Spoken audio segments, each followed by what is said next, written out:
Welcome back to the All Hazards Prepper podcast. I'm your host, Blake. Super glad to be back with you this week. And so grateful if you've been following me on my Facebook, my Instagram, on my YouTube, Spotify, Apple Music, wherever you're getting your podcast. So grateful that you joining us today.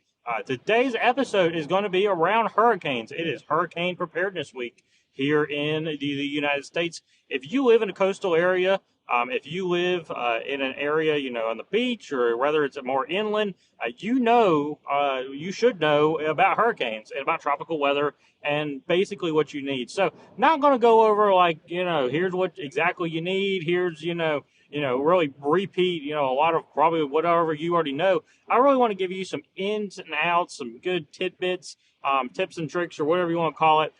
From an emergency manager's point of view, from a prepper's point of view, and talk a little bit about three things. My three things. My first one is talking about knowing your risk, knowing what could happen. The next one is going to be more about the prep. So we're going to talk a little bit about prepping, maybe some things you need, some resources. Talk about planning with the preps. Talk about that plan you need. And then the last thing to follow up with is to talk about the insurance and stuff like that, boring stuff like that you still need to know. And first, I just want to cover some basic weather, hurricane meteorology. I really wanted to get a meteorologist on this week, but I was unable to line it up, but maybe in the future I will. This week I've been hard doing, sorry if I haven't been very good at the content creating this week. If you hear me, I am driving in my car. I don't have time tonight to shoot a podcast, so this is the time to shoot a podcast. My computer's been acting a little wonky. Just had an interesting week. So first, let's talk a little bit about the meteorology. Let's talk about some myths and that you might see during hurricane season. I'll start out.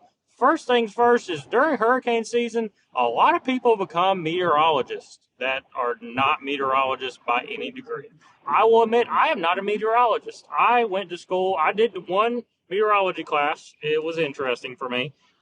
But you really got to look at who you're looking at during hurricane season, at your forecast, at your weather information. And that's just playing out in general. We're in severe weather season too right now. There's a lot of people that might become meteorologists during this season as well. So you really need to make sure that you're looking at trusted news sources and weather resources. There's a lot of great, people out there that are meteorologists, that are maybe weather geeks, weather nerds, that do know what they're talking about. But you got to watch for misinformation, and you got to make sure that you know what's trusted and what's not.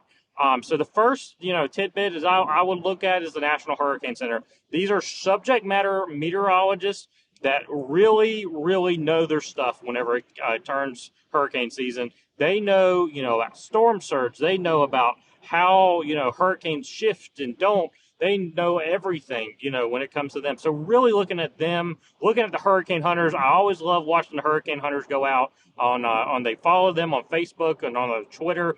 You might be able to find actually the people that are, that are the hurricane hunters. They have some private pages that I follow, put out some great information during hurricane season, cool videos of them going into, don't think I could do that job, but cool to see. So making sure that you're following those trusted resources, following your local National Weather Service office, following the local news office as well. Your local news wherever you get your news, and then maybe looking at those hobby meteorologists as well. Maybe for if you're really looking at some really long range outcomes or something like that. Hurricanes, you cannot look at a hurricane or tropical storm long range. We've done better. The meteorology community has done better over the last few years, especially over the last 10, 20 years on predicting where hurricanes are going to go or tropical storms. But really, the track can change in a second just off of one, atmospheric condition that really can, impact the change or impact that line. So making sure you're following that. The second thing, the myth or whatever you want to call it, a lot of people, look at that cone of uncertainty and they go, okay, well, my house or wherever I live is nowhere near that, so I'm good. That is totally false. If if you're in the cone of uncertainty, you likely are probably going to see a hurricane or something or a tropical storm or whatever, wherever you are. You're probably going to see that tropical weather. But even if you're outside, you could see that as well. You could see the impact. You can see rain. You can see increased winds. So really making sure that even though there's that kind of uncertainty, and really that's just a probable, it could be anywhere. It could literally be on the center of that storm. The eye of that storm could literally be riding on that line that you're seeing, and then that totally shifts everything. So making sure that you're not really paying attention to the cone. We're really looking at the impacts. A lot of people and there's been a lot of talk over the last few years in the weather community, especially in the emergency management community, is that hurricanes are categorized by their wind speed and not by their other impacts. Hurricanes, we've seen category 1 to 2 hurricanes have just as much impacts, as other hurricanes, or greater, equal, or greater or more hurricane, strengths. So you really need to look at the other impacts. Look at the rain. Look at how fast the rain is going to, the rainfall rate.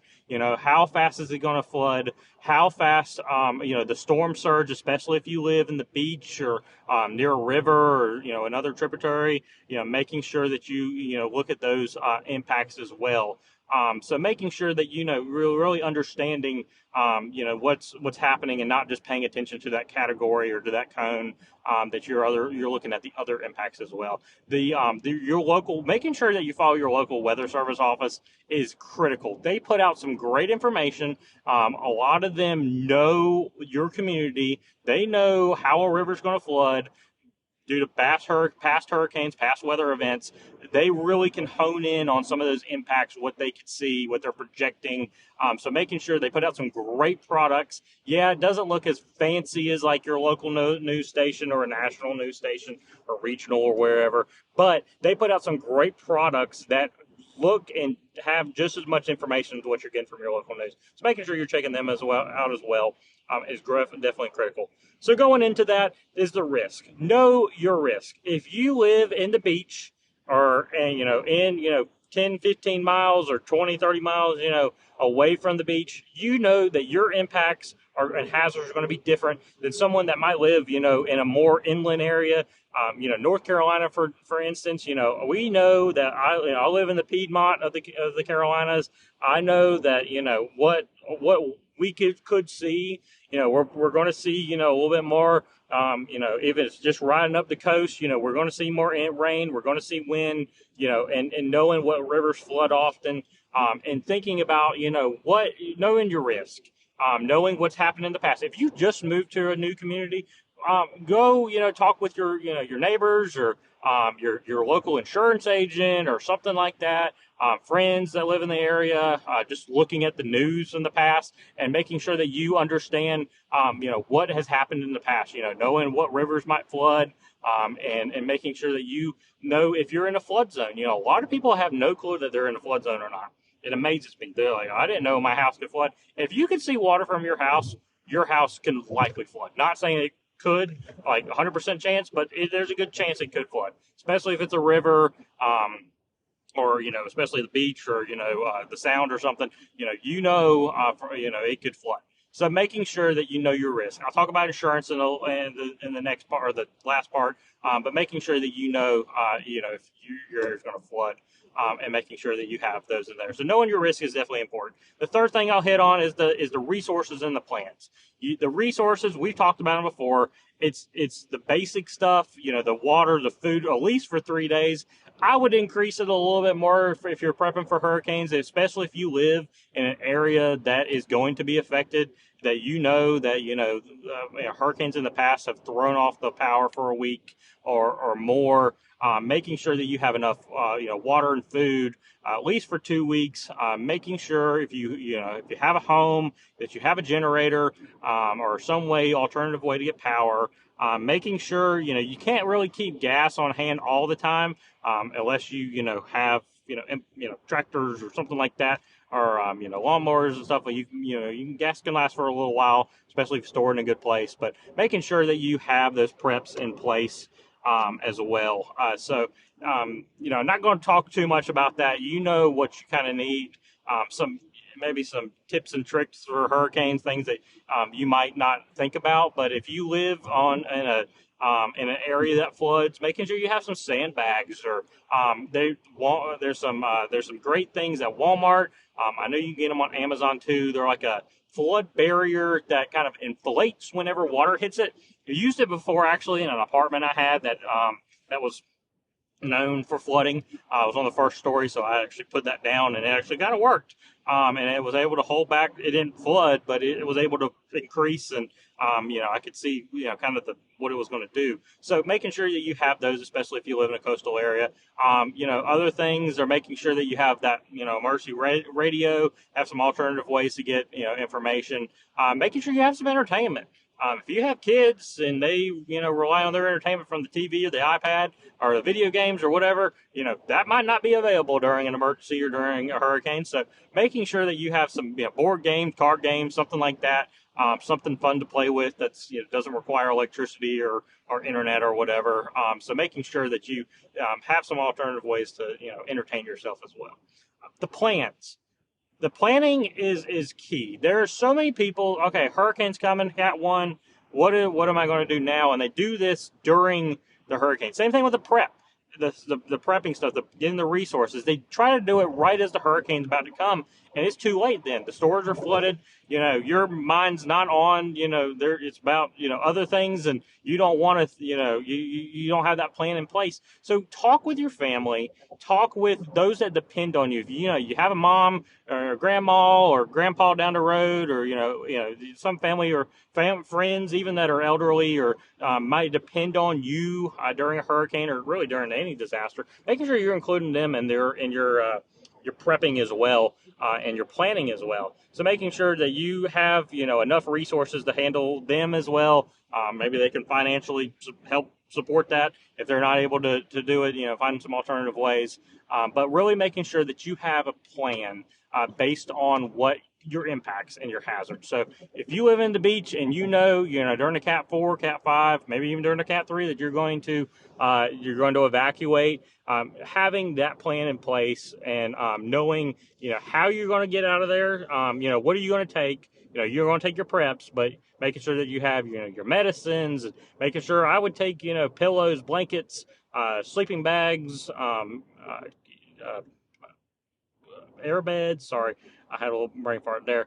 And making sure that you have everything you need for at least a week, if not more. What if your house is destroyed? Making sure that you take, things that, matter to you that are small at least, and making sure you have those important documents and stuff as well. I'll talk about that in a minute. But, in that planning, making sure that you're also planning for the small stuff. Okay, category 1, category 2 is coming. What am I going to do?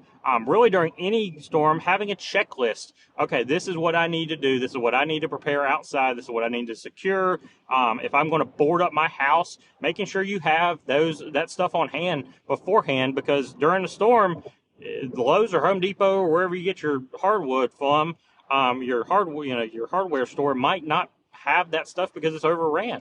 Or the supply chain could be, messed up due to the storm to come. So making sure you have that stuff as well, and planning and having a checklist. That way, you have it all done. You're not brain fogged during the disaster. And that way you can kind of, make sure that you have everything in place before you have to evacuate or really have to implement that plan. Other key things when planning. So when making sure you, identify alternative routes. If you are going to evacuate, those roads are going to be slammed. And a lot of times in big coastal areas, we see, highways get turned both going the same way, going out. And they're going to be jammed. Making sure that you have some alternative routes. If some back roads or, other interstates that might not be used or something, making sure you identify those. Putting it on a map is great too. GPS might not be available or something might happen. Making sure you have it on an actual map. Those still exist.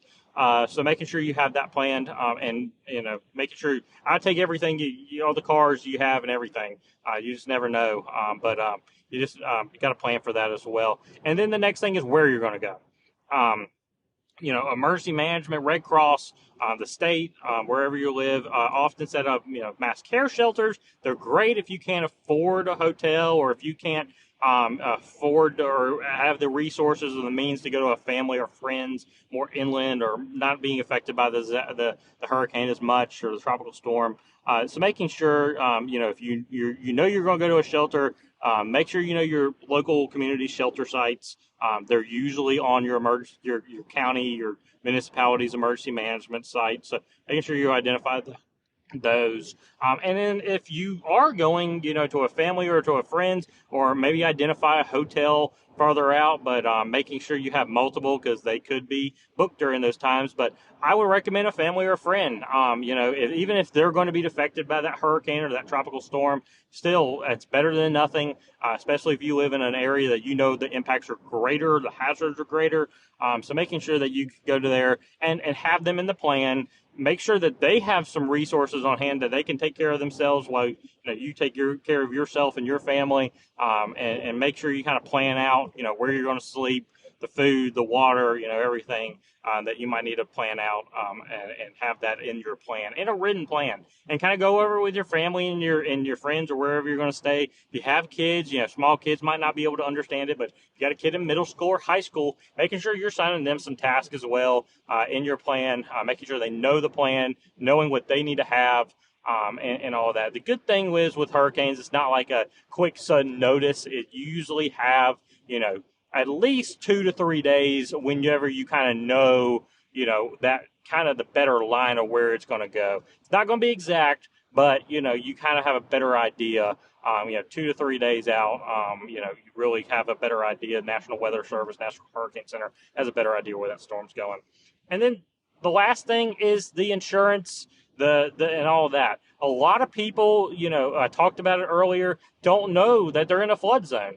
Go on your local, or your local GIS might have it. I know our state has a flood a map online that you just type up your address. It's called the FIMAN, and you type up your address, and it will actually show you if you're in a flood zone, and explain to you, what type of flood zone you might be in, if you're in a 10-year flood zone or whatever, or 100-year, and that way you kind of know. But if you're in a flood zone, if you know your house can flood, you need to talk with your insurance agent. Most, if not all, homeowners insurances do not cover flood insurance. So flood insurance is a separate policy. A lot of people don't know that until their house floods. Homeowners insurance probably won't cover anything. If anything, FEMA might help you out a little bit, but do not rely on FEMA or the local government or whatever to, be the saving grace there, because, I had my brother's-in-law house, maybe I should get him on one, flooded, and he only got a little bit to cover, all that stuff from FEMA. So making sure that you have a flood insurance policy. If you think your house could flood, talking with your insurance agent, it's pretty cheap compared to the cost of having to replace a home or replace, partial of your house or your contents or whatever. If you have a renter's insurance, talking with your insurance agent as well, making sure that you have enough coverage on everything, and making sure that, all your valuables, if you have, personal values. I really want to do an insurance podcast one time, because I think that's an important part of being a prepper. It's a good, fallback. But making sure that you have that on hand as well. Talking with your insurance agent is the biggest thing, I think. And then making sure you document what's in your house.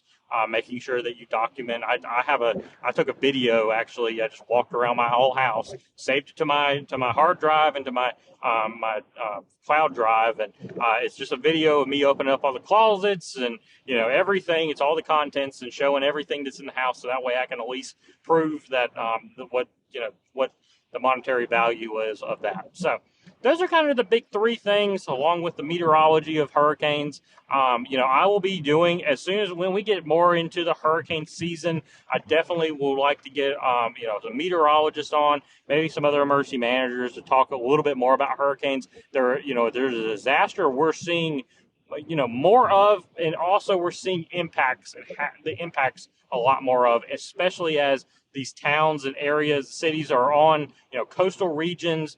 We're putting down, large amount of asphalt, so flooding is becoming an issue because the water has nowhere to go. And we're getting a lot of people that are moving from, in these coastal regions, that are moving from areas that have never seen a hurricane or never experienced flooding, so they don't really know what to do. So making sure you're following your local officials for that information. Your local officials really know those impacts and hazards that your community could face. So really making sure you're understanding that as well. That is all I have for the hurricane, for tropical storm. Like I said, Keep following me for some more, tidbits and stuff on hurricanes and all that. Exciting news next week. I have a few guest speakers on, so I'm super excited to have them. Like I said earlier in the week, I'm trying to branch outside the box of prepping. Preppers come in all shapes and sizes, all specialties. So we're really getting some good people on that I think will have some great subject matter expertise that are on different topics within the prepping community, within emergency services, and really getting some good knowledge from them. Hope everyone has a great week. Keep following the All Hazards Prepper for all information regarding hurricane season, and looking forward to seeing your comments and making sure make sure that you follow and subscribe. Turn on your notifications on to wherever you're getting this podcast. Super grateful for you to join us today. Have a great day. The All Hazards Prepper out.